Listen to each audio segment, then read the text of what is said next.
Here we're down a little bit closer to the pond. We're looking back up at the house. There's the staircase off to the right. You can kind of see where we've dug out the rock that's behind the topsoil on the hillside. Real nice basalt outcroppings, and kind of dug them out there, right there to the left of the staircase, and then took a pressure sprayer and kind of sprayed off the debris and the weeds, and makes a real nice rock feature. There's the chicken coop that we built, and that's got a little bit of a fence inside of a fence with a net over it, and that provides a shelter from both the land-based predators as well as the airborne predators. And here's the pond, and there's the three of the new geese. We lost the one right when we first got them here, but these three seem to be doing pretty well. See if we can get a little bit closer to them. This is Cupcake. She's the little blue Swedish that a friend of Amy's gave to us as a mate for Weezer, who just jumped into the water. Weezer was the last of his flock here at our place. Out of 4 ducks, he was the last one. And then Cupcake was one of 13. And the other 12 of her flock got picked off by coyotes. She was the only one who survived, and then her owners gave us a call. They saw us on Facebook, and they knew that we had a blue Swedish. Even though they're different colors, they're the same breed, and wondered whether or not we'd like to bring her up here to be Weezer's new friend. And there's the new kids. So 3 Sebastopols. The one on the right is our big gray male. And then the 2 females in the background. The one on the right, the white, is a white-on-white female, and then the one to the left is a saddleback.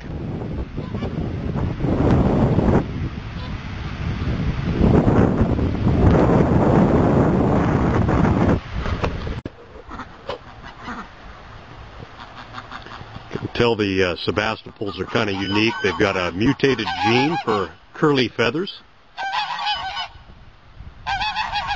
Kind of makes them look like a dust mop. Really sweet dispositions.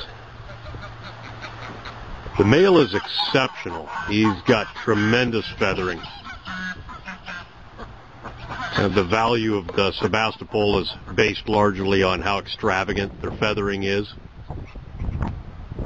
See their little nesting boxes we made for them.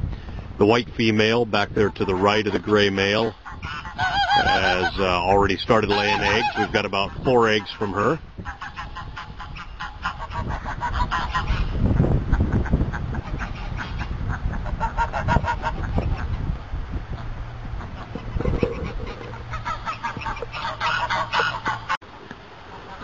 Now we're looking at the chicken area. So this is a fence inside of a fence. It's a smaller enclosure inside of the larger enclosure that includes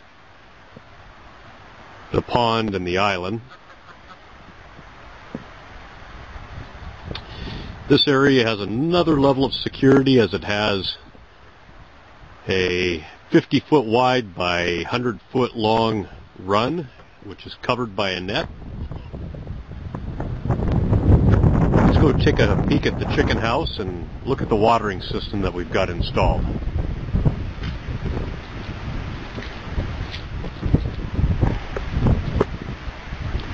Got the door set up with double barrel hinges so it swings both ways, and it's spring loaded.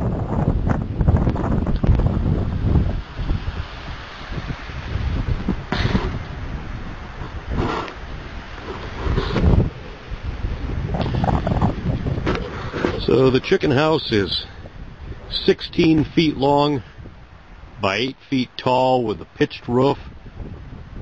The windows were salvaged from the local dump. It's up on stilts.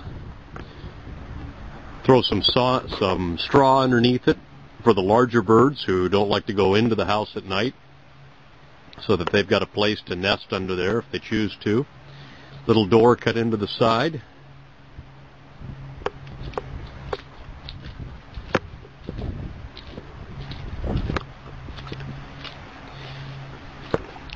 And here's the outside portion of the watering system. The gutters on top collect rainwater, and they flow into a cistern inside, which then overflows into these 3 water barrels out here. Amazing how fast they fill up.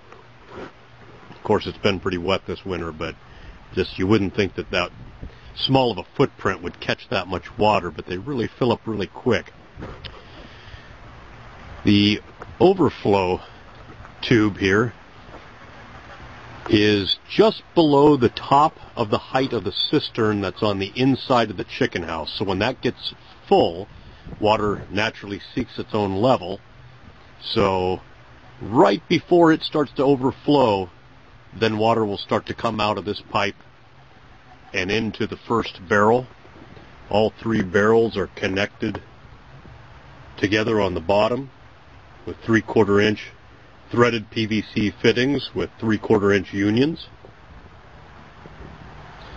So the 3 barrels fill up simultaneously, and then here's the outlet, which comes out to 2 spigots. The one spigot is just for general use, where you can use it to wash out your buckets or set out a bucket of water. The other spigot goes down into a little giant automatic water, which is gravity operated.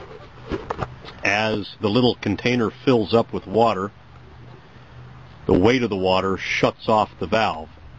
When the chickens or the geese come over to drink out of it, that lightens it up, and the spring-loaded mechanism then lets water flow into it. It's adjustable, so you can adjust the height of the water.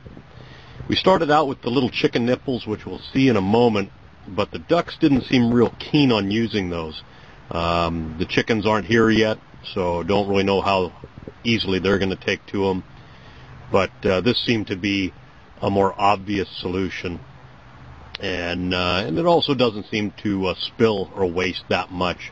And you can set, of course, the height of the water so that it's up above the poop line. Let's go inside and see where it all begins. So here's the inside, and initially the gutters come in through the side of the walls on either side.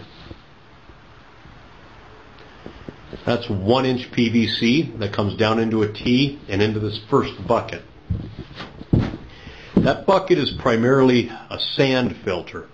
It's filled up with sand right to up above the outlet, and then it has about 3 inches of gravel in the bottom that keeps the sand from being sucked up into the intake tube, which siphons off the bottom of the bucket.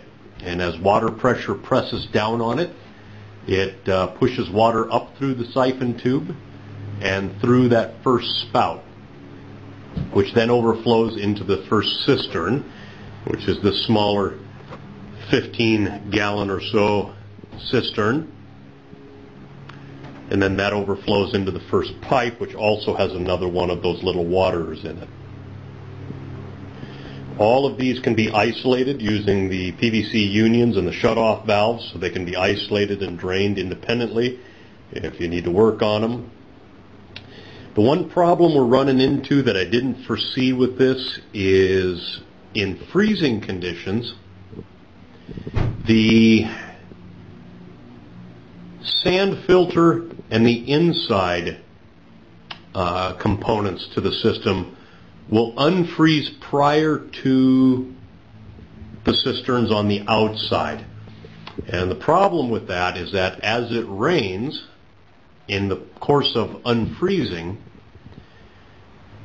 there's no way for the water to overflow, because normally it would fill up this cistern, go out through the pipe, and out the overflow into the outside cisterns, which when they're full, they can harmlessly overflow onto the ground. But if those are frozen, then this is going to back up and it's going to overflow in here. So during the last freeze, we put a little overflow T right there so that if the sand filter backs up, it'll overflow and then out the side of the building. The sand filters are kind of neat. They're pretty basic, and just in the general course of nature, after a few weeks of being in operation, they'll develop a layer of helpful bacteria on the top couple centimeters of the sand, and that bacteria will consume living organic organisms as they enter the filter prior to being processed by the sand. So you get a biological consumption of contaminants not only from the sand acting as a filter medium, but also of that living layer on top of the sand, as well as those contaminants passing through a low light environment. So you have several layers of protection that filter the water. This is undoubtedly overkill for poultry applications, but part of it was to be able just to kind of get a feel and a dry run through working with a homemade sand filter in preparation for a larger system on the house. And I'm sure the chickens will appreciate it too. Here's the nesting boxes. And here's the little automatic feeder which hangs from the ceiling. That's so that rodents can't get into it quite as easy. Made from a bucket with holes cut down at the bottom and then bolted to an oil drain pan. You can fill up the 5-gallon bucket full of feed and it'll just gravity feed out as the chickens or the poultry peck into it. And you can raise and lower it off the ground as needed.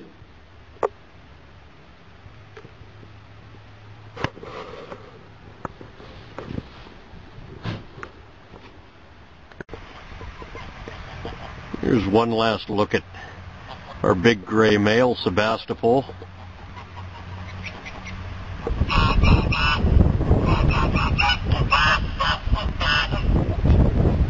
He's pretty spectacular. It's not uncommon to get that curly feather quilting in front of their chest, but he's got it going all the way around the back of his neck and halfway up his neck, which is pretty exceptional. We're really hoping he's going to toss that on to the next generation. About the only drawback to his conformation is he's got a bit of a dewlap, which is less desirable in the Sebastopol breed, unlike some of the others. But we're hoping that he can throw his genes into the next generation for his feathering, and hopefully that white female there will throw her nice head and neck shape off to the next generation. And that's the tour of the poultry area.